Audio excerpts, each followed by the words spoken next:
Hello, everybody. Welcome to the Big Home Ed Conversations. You are here with myself, Kelly Rigg. I'm a home educating mum of two, kind of primary age kids. I'm also the founder of Off-Roading Motherhood, so the kind of company, I guess, that is behind all of this. So I'm a qualified mindset coach. Essentially, I work with parents who really want to transition and change their experience with their kids. So whether that's putting them out of school and home educating, whether it's offering more flexi schooling, whether it's just trying to build a more well-rounded kind of home life and lifestyle alongside their education experience. So all kinds of different people, really. It's really exciting to kind of see them shift their mindsets around how we support our kids. But also my co-host is Ashley Vanerio. So she is a really, really good friend of mine. We've known each other for a few years now. She's also a fellow home ed mum of three and an ex-primary teacher. And essentially, this podcast was founded on, we used to just find ourselves getting into these super passionate conversations. And I think it's a conversation one day where she just said, should we do a podcast? Should we do this? Should we do this on an actual thing and send it to people and see what they think? And do you know what? We're in our third season, and I get messages on and off from people kind of saying how transformative listening to the episodes have been. So it feels really, really lovely to get that information that people are out there listening and choosing to home educate just based off of listening through our podcast and actually feeling reassured, I guess, that they can do so. So come and sit at the table, make yourself a coffee, come pull up a chair. We are going to get stuck into our subject for the day. Once we've done a little bit of gratitude in a second. But essentially, we are going to be talking about missing out, that our kids are missing out on something. Maybe a schooly friend of yours has got their kid in the school play, or they're going off to watch their kid's sports day. I mean, I've even been to a friend's son's sports day with my kids and cheered them on from the sidelines. And people are looking at them being like, why are you here? You're not in another school somewhere. What is going on? So I have definitely experienced the joy of being at an event like that and actually thinking to myself, maybe I am a little sad that they're not getting to join in with something like this. But actually, I think there's a lot of different things that come with those moments. So we're going to kind of dig into that today and think about maybe what the cost of some of those things are. And actually, if we really reflect on it, why did those things mean so much to us when we were in school, and why do we feel like they really matter? But you know, we're going to start gratitude really quickly because we've promised that we're going to give you a little bit of gratitude at the beginning of these episodes as something to just think about why maybe you've had a good week, or maybe it's like really tiny because actually it's been really shocking. But doing a little bit of gratitude is really important. My previous gratitude comments have been all about how lovely and sunny it is and how much time we've been able to spend outside. So I'm gonna break that with saying that I'm actually really grateful that it rained this week. Talking about the weather, matters to me a lot, apparently. Um, my goodness, we needed a couple of days at home. We have had such a run of like busy outdoors sitting in the sunshine days. We even went camping last week, which I haven't done this early in the year ever. And yeah, I'm just really, really happy that we managed to get a couple of days at home. I've gotten so much work done. I've banked plenty of money, so I can actually relax for a week now. Now the sun's back out again. I've actually managed to get all of the boring at home stuff done. So I'm quite pleased that we managed to have a bit of downtime, which has been really lovely. And also that we didn't do an awful lot of intentional school last week. I was also really grateful when I sat and kind of reflected on my week and wrote a load of stuff down, sort of my observations and things. We actually still did most of what we intend to do every week without even actually forcing it, which is really lovely to see, actually, that we actually did find ways to make it happen. So I think that's sometimes really good. Take your foot off the gas and reflect back at the end of the week instead of planning and pushing, because sometimes you'll be surprised, I think, as to what they've been up to. But yeah. How about you, Ashley? What's you been up to this week? Yeah, my mother-in-law and sister-in-law came to visit, which I won't comment too much on that, but the good thing, always the good thing, is the free babysitting. So we were able to leave the kids with them and get an afternoon out in London, which was really lovely. And the weather was great, which was also just a joy. I had a jacket with me. I never put it on the whole time we were out. I was in a tank top and it was awesome. Mm, So, yeah, that little bit of just adult time without the constant interruptions and needs was really lovely. Yeah. Sometimes I don't even know what to do with myself when I finally get some time as a proper grown up Like genuinely, when I Yeah. don't have any responsibilities, I'm just like, now what? What do I do? So it's always good to have something planned, isn't it? To actually really force yourself to go do those things sometimes. But you went Yeah. up and watched a show, didn't you? You actually went up to see a play, I think, in London, didn't you? Yeah, we saw Richard II, which was really good. I haven't seen like proper Shakespeare in a really long time, and Mm, it was just so nice. The theater that we saw at the Bridge Theater is kind of, I'm sure this is not the right term, but I say like in the round where you sit on all sides of it. And so you really just had an awesome view no matter where you were seated, but we had really great seats, in my opinion. And the actors all just did a fantastic job of addressing all corners. And so mm, I just was really cognizant of that as I was watching, and they would look one way and then also look the other way to have the other side of the theater be able to see. It was really well done. The mm, stage and the way that they moved the scenery was awesome.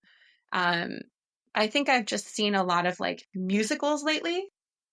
And so that's just at your traditional theater, and they're equally as impressive, but mm. this just felt more interactive and obviously Yeah, was not a musical. yeah. um Plays can be yeah, really immersive, can't they? Where you just feel really drawn into the story, which I really love. yeah, and they actually came into the seats a lot, like a lot. Mm. So that was really surprising in moments. Like someone would stand up and you'd be like, I didn't see them until just now, and they've been sitting just right over there. So it was really, really well done. And it definitely made me want to go read more about Richard II. So yeah, Sounds really good. Well, I'm glad you had a yeah, it was nice time. lovely. That sounds Yeah. great. As I say, you're really kind of dignified going and seeing Shakespeare, and I got to go see the Minecraft movie last week. So I have to say, was also like, I haven't been in a room with that many teenage boys since I was in secondary school myself. Um, but anyway, moving on. Okay, I think that's nice, and I'm glad that we've managed to have some things for us as well in that, which is really really Yeah. good. It's not all about the kids. Mm. As I said earlier, we want to talk about missing out this week. So, kind of this concept of when we first start home educating, and actually as we go through the process, we are going to have these moments, and maybe it's other people as well making comments and making us kind of earworm things and worry about stuff and some doubts going on. But we might start to feel like actually, maybe it's the fact that our kids don't seem to be building up that many friendships. Maybe it's that they are struggling a little bit in certain scenarios. Maybe they're struggling with social anxiety and leaving you. Maybe it's the fact that they don't particularly want to kind of do competitive sports or whatever, right? Like maybe there's just elements that you might be watching them and thinking, oh, if you were in school, maybe you'd do more of this, maybe you'd want to do more of this, maybe this would come easier to you. And you start to worry that actually they are missing out, that actually there's things which maybe you can't provide or that you can't afford to provide or whatever. And I think sometimes we can get really hung up on the concept of what school looks like and what we kind of experienced ourselves as children and the education that we experienced and all of the different factors and facets that went into that education. And therefore, what we believe our children need to experience in order to be a well rounded, capable, adult going out into the world. And we worry so much about making sure they've had all of these different facets, that we haven't missed anything, that they've played an instrument or they've done drama or they've whatever, right? We have all these different like little flashy bulbs in our heads of like, let's do that. And actually, so many of us in the homemade community are really, really, really focused on trying to ensure that our children actually lead us and tell us what they want to be doing. And so it can actually be really difficult contrast Mm. when you're getting your head is going, but the confidence in this area isn't this, and we need to try and encourage you to be that. But actually, you really don't like it, do you? And you I get this awful lot with my youngest. She is only 5, and so fair enough. She's very little, and as she gets older, I know that she'll build her confidence in various different areas. But I worry about her a lot because sometimes I do think maybe you would be better off in that certain scenario because then you'd kind of be like you'd have to find a way to cope with that and you might be able to move past it, but actually the reality is that I know that that may also be really really detrimental to her. Yeah. Probably would be. Looking at kind of the concept of things like the school sports days and the plays and the daily social stuff and all the rest of it, we want to kind of just dig into that a little bit and think about like what did when you reflect on our schooling, what were some of the highlights? Can you remember some of the highlights that you experienced, Ashley? What were some of the things that you really, really loved, or that maybe broke it up and made you maybe things that you have wondered if your kids are missing out? I mean, it's so hard because when I think about like what I liked about school, uh, I mean, I think it would just have to be like the seeing your friends, which is kind of like if you have to do this thing every day, that's like a job that you don't get paid for. At least there are people there with you to like laugh and have fun and, go through those like stages of adolescence and kind of into adulthood with you. But I mean, it is tricky, right? Because if I just want to look at, I think I tend to think about like high school, but if I just want to look at like elementary school, I guess it would be like the non-school stuff. So when you got to wear your Halloween costume to school, and there was a period where we would all go to the gymnasium and you would like give out awards for the different costumes and stuff, or the teachers would show you their costumes. Like that was fun. Making Valentines for everybody and then putting it in their little mailbox on Valentine's Day. But I realized that these are probably things that gave my mom a lot of anxiety, like, or not necessarily anxiety, but like gave her another task. Like she had to make sure I had the Halloween costume. She had to make sure I had 35 Valentines prepared the night before to put into the boxes and stuff. So I think that it is definitely like one of those things where, yes, this is great, but it's also was a cause of like, okay, well, if I'm wearing my Halloween costume, it has to be a really good Halloween costume. Like it can't be anything anyone's going to make fun of me for. It can't be anything that someone else is already wearing. I can't have worn it before in the past. And Hmm. a lot of these things then come at a financial cost, a time component cost, for my mom or dad in that case to prepare. So yeah, and then there was a little bit of stress around it, right? And you see someone else's costume, Yeah. like, oh, that's such a good idea. Why did I think of that? I remember one day or one year, I had a friend who came in as a plate of spaghetti. And like, this was, I mean, I was, I don't know, fifth grade. And I vividly remember that her mom had this like big, like it was crazy. She had to like put it on and, couldn't fit through doorways. Like, so, Sounds but amazing. yeah, her mom spent a lot of time on that one. Yeah. And then again, like a lot of this stuff as well, like if you're a family that doesn't have a lot of money or Yeah. time or like whatever, or like your kids pick something and you're just like, oh my gosh, like they're gonna pick on you for that. And I really want like, and Yeah, then it's awful, right? Like it they is. just get to express themselves and be who they are, but actually we know as parents there are probably things which they're Can gonna we get target? made fun for or whatever, and that's awful. And I think I think it's interesting as this. I mean, I when I look back, I think of like I don't know, like the moments when we could all get up from our desks and we could all go off and like I don't know, play with more interactive things. And sometimes we get to go outside in reception and like paint with water on the stones Mm. outside, like people outside to like just paint and play out there or whatever. Right? There's a little kind of memories and glimmers, most of which are the moments spent outdoors. Like I remember Yes, doing some 100%. drawing outside under a tree and with blossom and everything. I remember going and looking at the frog spawn in the little pond at the back of the school. Like this carefully regulated activity that probably took like 20 minutes of our day, and that's stuck with me forever. Like I think that there's definitely a lot of little bits of memories, and of course I do remember bits of just sitting around in the classroom doing spelling tests or maths tests or sitting and Hmm. doing a lesson or whatever, like little tiny glimmers, but actually they are not the bits that make me think they'd really enjoy doing that together at school or whatever. And I think that sometimes when we do reflect back on it and we think about our experience, I definitely find myself thinking that I really enjoyed the challenge of learning. I love being presented with new topics and new things to learn about. I enjoyed challenging myself. I enjoyed tackling the problems. All children do. So it's not something that all children will actually enjoy at school, like the constant kind of like, so you've now completed this level. Now you can do a hard one. Yes. Like it isn't always fun. And that does actually create a kind of a feeling in our lives as well, like we can never truly be done, which I think can sometimes be really detrimental as an adult. Like I know that no matter what I achieve, no matter how much money I make, no matter how many amazing holidays I've been on, no matter whatever it is I've done, like no matter how lovely my house is, how big my house is, how lovely my car is, you always want the next thing. Like whatever Yeah. that is, it's now done. What's next? And that attitude is built through that kind of education as well, that constant like one-upping, like, okay, good, now we do the next thing, which is really, really tricky. But also I think sometimes a lot of the memories, the really formative stuff are the bits that we really think about, like the school plays or the sports days and stuff like that, the really Hmm. interactive Yeah. bits as Yeah. parents that we might be excited to experience with our kids and that we feel Yeah. like we're going to miss out on. Actually, like, let's reflect on a sports day for a minute. I mean, you were quite sporty, I think, as a kid. Yeah. I wasn't. I remember, so I'm just like trying to get back into my primary school or even my secondary school. My goodness, secondary school me and sports days were just like hell no. But yeah, primary school me. Let's just keep going there for now. Ooh, anxiety. I was not Yeah. fast. I knew I was not going to win a damn thing.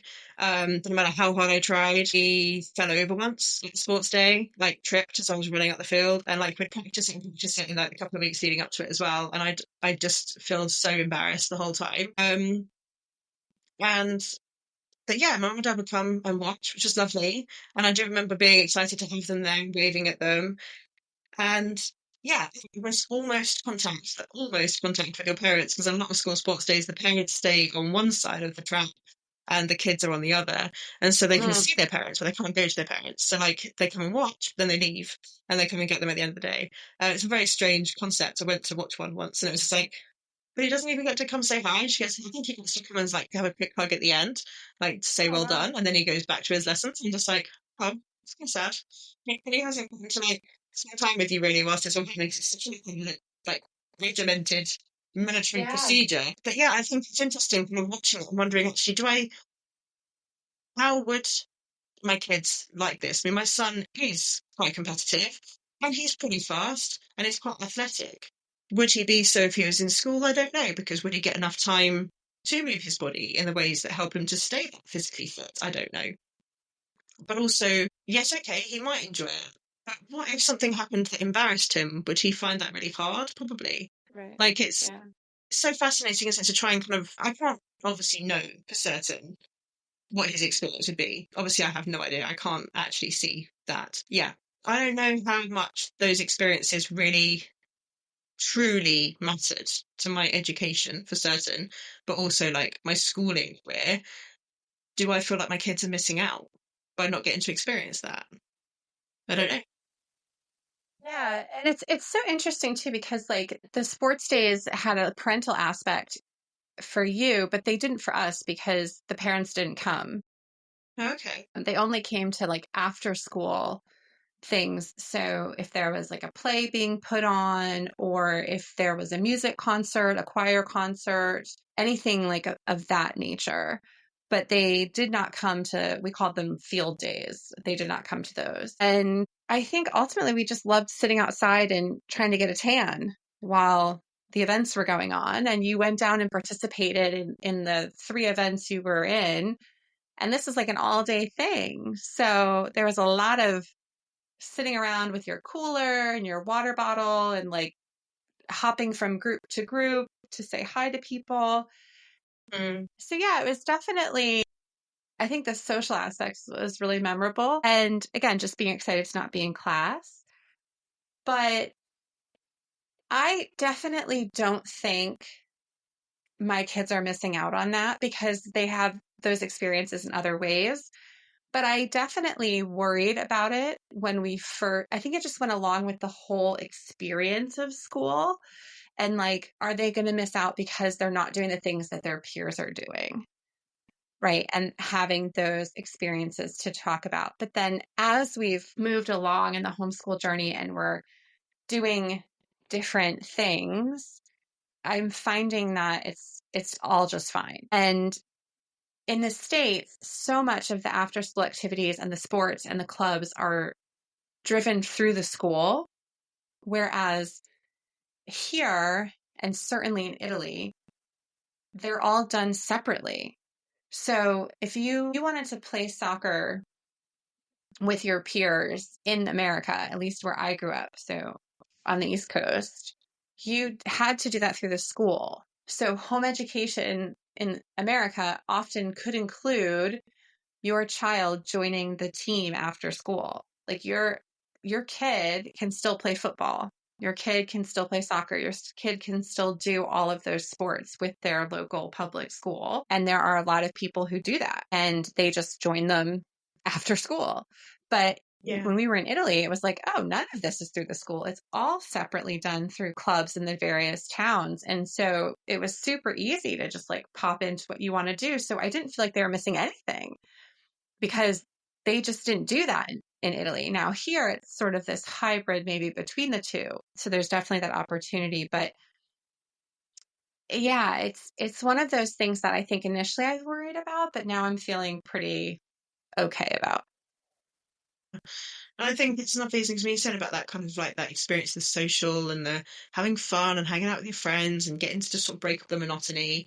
And I think that honestly, a lot of the formative memories we get of like the bits we loved about school, if we really reflect on it, really does, as you say, pertain to the friendships and the Hmm. days and the moments when it got to break up the day to day.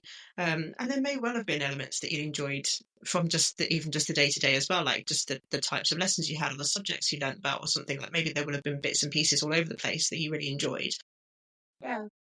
So by all means, this isn't a negative review of schools at all. It's just kind of the concept of like actually when we worry about this, I think you made a good point when we were kind of discussing this before we got on about how essentially what we're really worrying about is it's a fear-based thing, that missing out on something or not having the same experience as everybody else, or maybe Yeah.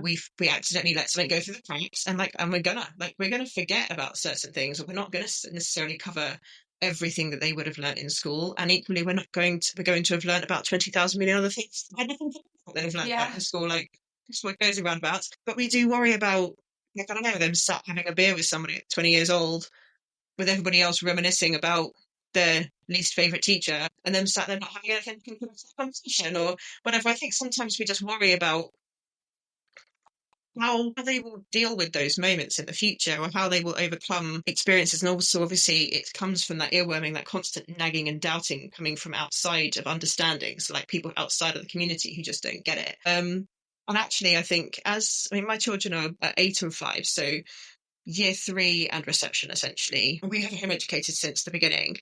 And essentially, my son, therefore, has never experienced a school day. Um, he's only ever experienced a home educating lifestyle. And if you asked him, he would say to you that he didn't want to go to school. If you said to him, do you feel like you're missing out? Like, do you feel like there's something that you'd want to be doing? And like, we talk about what school looks like and what experiences are there. He would say, no, I don't really care. Like, it's not, doesn't bother me. And so I think what we have to remember is that whatever our lived experience is, that is our lived experience. And Right. Exactly. we don't miss what we don't know, and we don't miss what Exactly. we don't have because we don't know about it, don't experience it, we don't want it.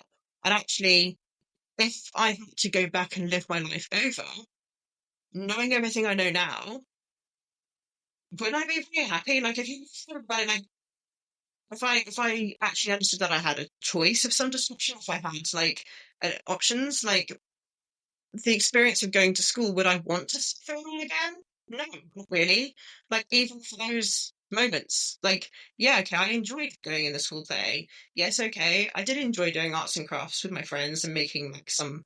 I think I made like a mesh hedgehog or something at one point, which I remember thinking about things I loved. I had various different things I did really enjoy, but would I want to go through my school career again just so I could experience those things? No. And actually, do I feel like my children aren't, as you say, participating in sports? They are. Do I feel like they're not participating in plays? No, they're not participating in plays, but they have an opportunity to. We go to a drama club. There are other things. There are local kind of production companies that do offer, like local kids can go and audition for drama club, like for places and plays and things like that. Like there's all kinds of stuff going on. And ultimately, our kids can participate in, and when if they want to, various things that we maybe put on a pedestal and think were really formative and really lovely things, but that ultimately they don't have to, if they don't want to, and if they don't suit them or they don't fit their kind of personality, etc. And I think, like, in terms of things like friendships as well, obviously we know as home educators, and again, we're talking here mostly to people who are listening who are already home educators. So, like, we don't need to tell you that obviously home educated kids still have friends. Obviously, most people do not keep their children at home 24/7. So clearly they are out seeing other kids all the time. Um, But also, I think that I've seen quite a lot in kind of the term forced association coming up. Um, when we talk about how friendships get formed in Hmm. situations like school, because actually you've got 30 children in a room or more at the moment, um, are forced to be associated with each other because they are the same age and they live in the same area and therefore go to the same school. That is Right. the only thing that breaks them in common. Like, that is it. Like, so they're not meeting kids at horse riding who love to go horse riding, who are all massively into horses, who can therefore be their best friend because they both love horses until they die. Like, Right. there's no real reason for them to be friends, aside from the fact that they are in a room together and they are going to be going through their education experience together. So this concept of forced association can form beautiful friendships. It can. Like, I had a couple of friends, I remember when I reflect back, I had a couple of friends, not very many. I would have said that this was actually true of a couple that were really genuinely wonderful friendships that actually really saw me through school. However, when I then also further reflect on those relationships, the feelings that I had if they did not come into school that day, like, I'm hoping that people will remember this, because for me, even just like letting my brain go there for a second, sinking feeling of like, oh no, like, I'm gonna have nobody to talk to. I've got nobody to play with.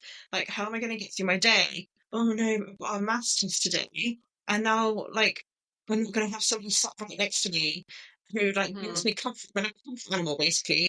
It's not comfort time. They are not right there. And I'm gonna have to get through this really hard day now, lonely and scared and without anybody to talk to and have that, like, camaraderie with, like, Yeah. support. So do you relate to that actually? Did you have friendships like that that you kind of, if they weren't there, it was just like, how am I going to get through my day? Yeah.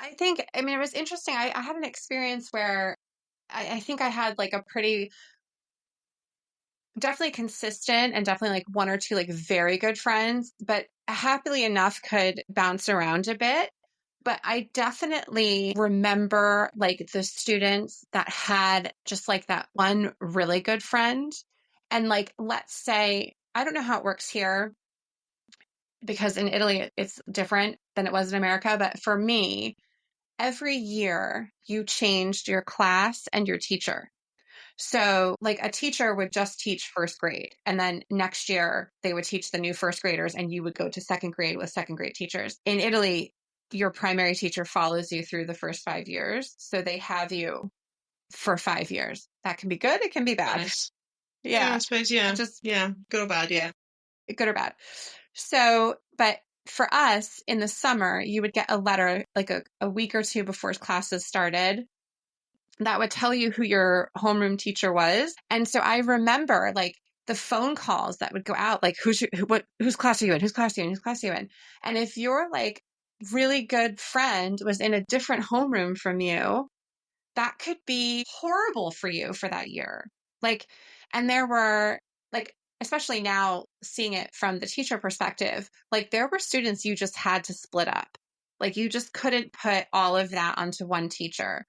And so sometimes, like, the math just worked out that it trickled into other people as well. And there was always this conscious effort to, like, keep people together that, like, they knew helped to encourage each other. But there is definitely, like, an effort as well to separate people that, can rile each other up a bit and sort of feed off each other and cause the chaos. So I know, like, it was just one of those things where, like, one year you would have your friend, and then the next year, maybe if you're a group of six, like I think the guys probably had it different, but for the girls, right? If there's like a six of you in your core group and five are in one class and you're the poor sap that's in the other one, like Mm, that sucks because you're just automatically left out of the casual conversations that happen between stuff. And so, yeah, that could be really, really hard. And I remember like vividly calling everyone, okay, who have you spoken to? What are they in? Okay, I'm in this class. This is my teacher. And you just, did that whole phone chain. yeah.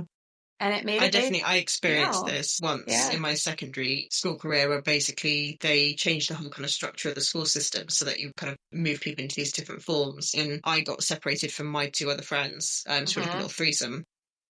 And I was the one who was left in the other group without. Yeah. See, I made new friends, but it really drove a wedge really fast.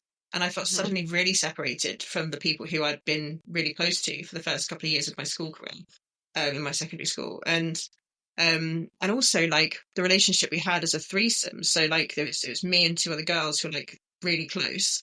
And if one was off sick or wasn't there for the day, then between the two of them, they'd be like, "Oh, you're really getting on my nerves because of blah, blah, blah, blah." And then Right. like you'd then the other one would be off, and you'd be chatting to them and be like, "Oh, she's getting on my nerves, blah blah blah blah." And it's like it's really actually, actually made me Yeah. feel really about being off. I Yeah. really didn't like Right. being off school because I'm just saying, "Oh, they're probably saying horrible things about me while I'm not there." I mean, God, what wonderful friendships. But like these people I relied upon he also knew were probably being really horrible about me behind my back. And just like the irony of that is just not lost on me at all. And it's really, really sad that we kind of think, oh, this is so important.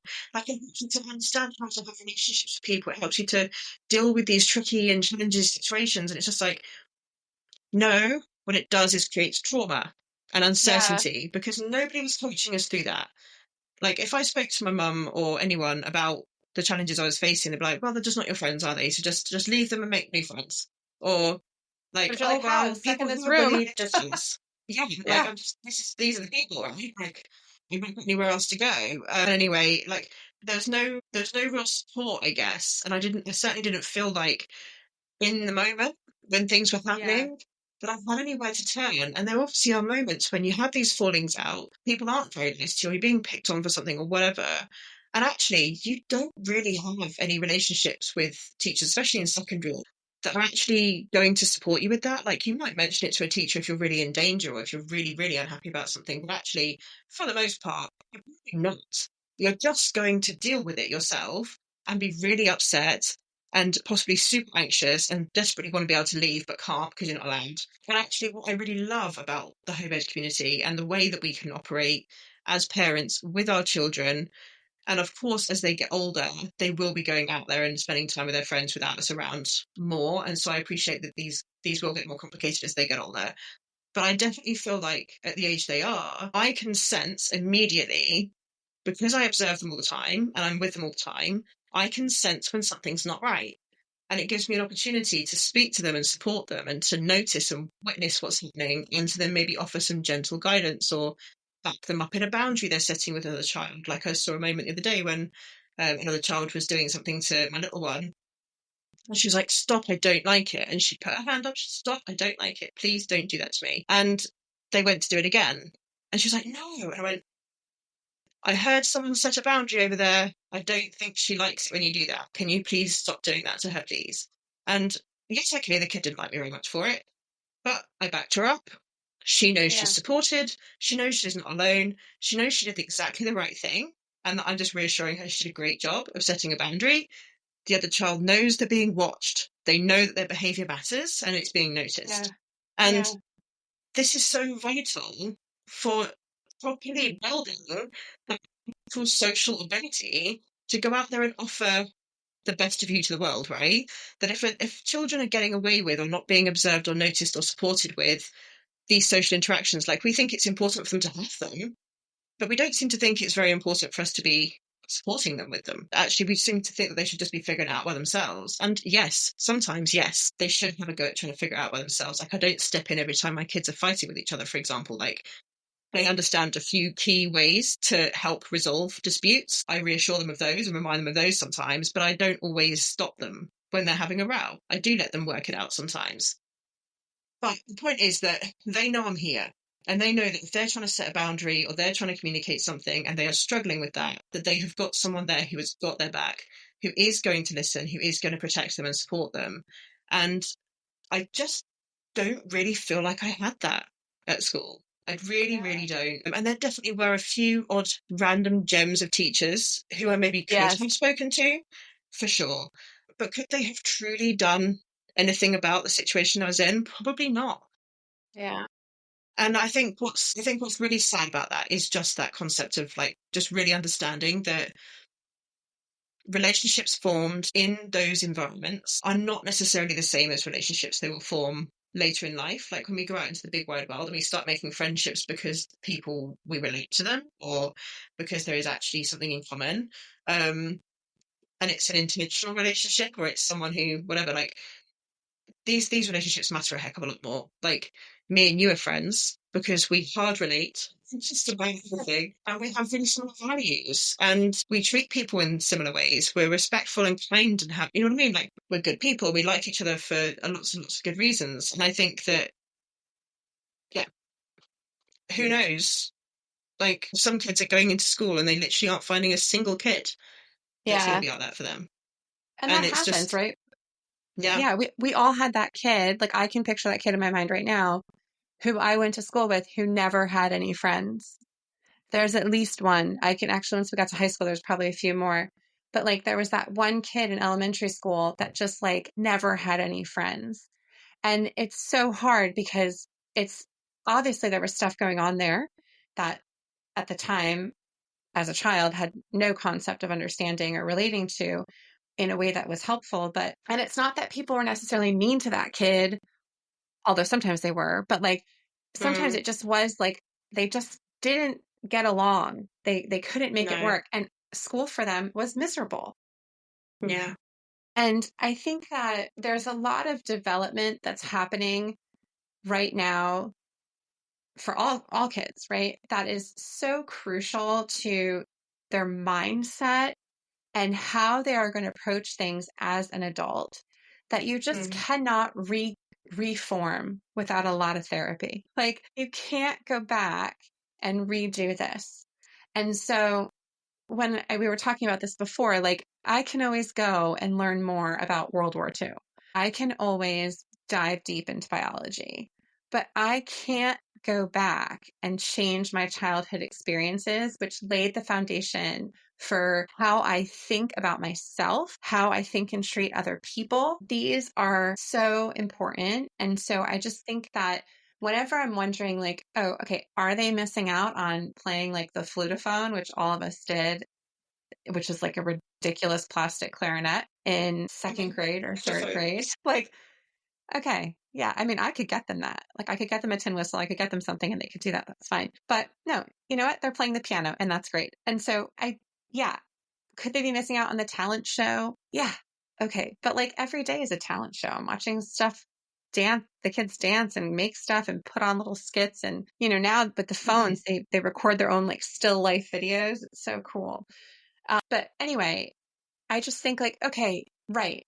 They may be missing out, but hopefully they're also missing out on the bullying, the feeling of not being good enough, the feeling of their friends not, do they actually like me or do they not like me? What are they saying behind my back? Because it all happens, right? And it will, like you said, happen regardless. Like, I'm not thinking that they will go through childhood unscathed, but like, hopefully, especially when they're little, we are there to support them through these things, to help them really understand that they can have a productive conversation with a friend who's maybe not acting very friendly at the time.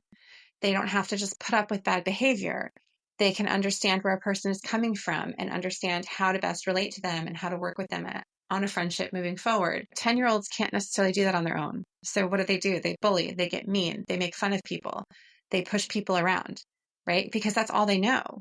So yeah, I mean, I'm hoping that this is going to provide them with a foundation that will have them think positively about themselves. They will have a good mental health. They will feel confident in who they are. They will feel resilient as they face challenges, and that they will hopefully also be able to set appropriate boundaries in their relationships, both romantic and friendships, right? So Yeah. these are the things that matter. These are the things that really will let them continue their academic education throughout their life if they're not having to worry about managing anxiety and all of that. Hopefully Yeah. they can I focus think on that's other the thing things. as well. Like the idea of just like daily anxiety as well. Like how often I Yeah, had a sticky tummy in the morning, how often I had an upset stomach, like how often I yeah. begged not to go. Like I have not, like my kids are hilarious. Like I was saying to someone once about how like they can wake up sick as anything, but they still want to go out to see their friends or to do whatever it is that we're going to do that day because Hmm. like this is actually like really amazing and they just want to go. And like I never get, oh no, I'm sick. oh my God, I can't think Yeah. I can go today. I don't want to do it. Like, because we don't do anything that they hate. Like, there is nothing that they are that stressed about. And like, there is no anxiety around their education. They are learning because, like, well, partly because it's like just a natural progression that as our brains get bigger and cleverer, that they just want to learn more challenging things, and partly because of really gentle and consistent, like, just we're just gonna do a little bit. Like, don't stress it. Like, we're just gonna do a little bit. I'm not gonna get mad at you. Like, if you do a little bit, Yeah. great. If you do a lot, great.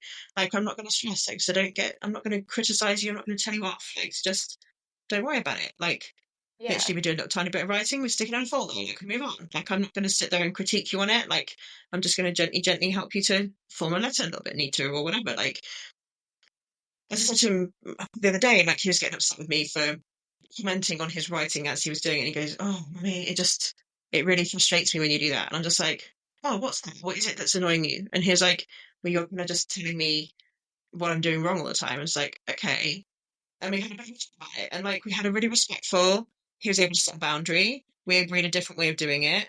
I obviously tried to explain to him that it is my job to help him get better at it, that it's not, like, if he wants somebody else to do it, we can get somebody else to do it, but someone's going to do it.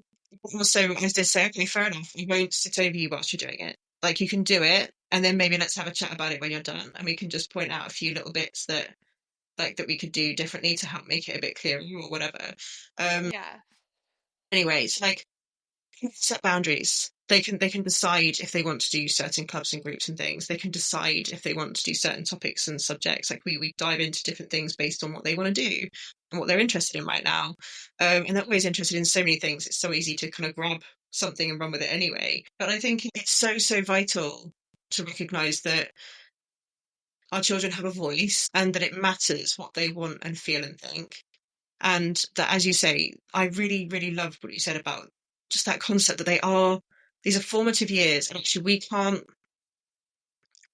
always go deeper on the academia for sure, but we cannot always change mindsets and shift things away from beliefs and systems and values. That is really hard. And Yeah. actually, if we can instill those from such a young age, then actually they stand in really good stead of having the opportunity to do so much with that. And I know that as a 30-plus-year-old, learning everything that I've been learning about sort of self growth and recognizing that I have to think critically about things, I have to ask my own questions, I have to stand up for what I believe in, I have to form my own values.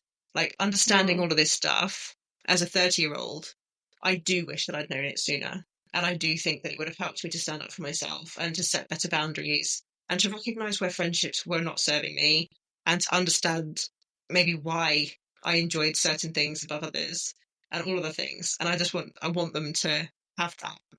So yeah, I never feel like, truly, never truly feel like my children are missing out.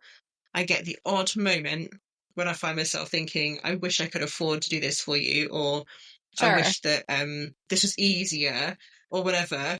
But actually, I wouldn't change it for just those things. Like, the Right. sending them to school would maybe offer a couple of things that I maybe do feel like home education is harder to offer that to them. Ultimately, it would come with a heck of a lot of things which I feel like they're better off missing out on personally for my kids and our family and our beliefs. So yeah, I think putting that, I think we can always think that people are missing out, and frankly, we are all missing out on certain things at all times. I am missing out on a luxury cruise right now. Like, Me too. we can't all have everything all the time. And it doesn't mean that I will never learn to play an instrument now, or I will never get to go and be on that luxury cruise, or I'll never get to do all the things that maybe I have in my head that I'd love to be able to do one day. I will get them. But like right now, I'm doing what I do now, and I'm happy with it. And I think that we can't sit there and think, oh, they're missing out, because actually they're like nothing like it. Yeah. They don't have to do it now. And yeah, opportunities will come up throughout their life. So we just have to remember that, I guess, and that certain things really won't matter in the grand scheme of things. But yeah, Yeah. I think that's all I have to say on this. I don't know about you, Ashley. Anything else you want to add? Yeah. No, I think that that's got us sort of wrapped up here. Yeah. So I hope you guys have enjoyed that. I think We're obviously going to be back again next week. Sorry for the slight blip last week. I decided to go last minute camping with my kids, and Ashley had family visiting, and we were like, that means we have absolutely no windows to record. Oh well, never mind. So we're going to try and catch up and get two done for you so that we've got another one ready and banked for another week when we have those moments. Anyway, we will see you next week. And happy Easter for those of you who are listening this Sunday when it goes live. I hope you Yeah. have as much fun with your family and connection time. If you celebrate it for a religious purpose, then obviously I hope you enjoy getting to church and do all the lovely things that you'll probably be doing. But for those of you who are not so religious and just do it for the chocolate, happy Easter Bunny Day to you. And obviously, fingers crossed, you'll have a wonderful.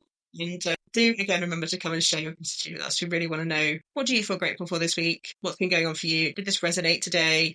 Do you worry about your children missing out? We want to hear from you. We are on Instagram under Big Home Ed Podcast. I'm terrible at posting on there at the minute. I will get around to it at some point. But do come and say hi. I'm on the DMs on there. So come and say hello. All right, Yes. guys. Have a great week. Bye. Take care.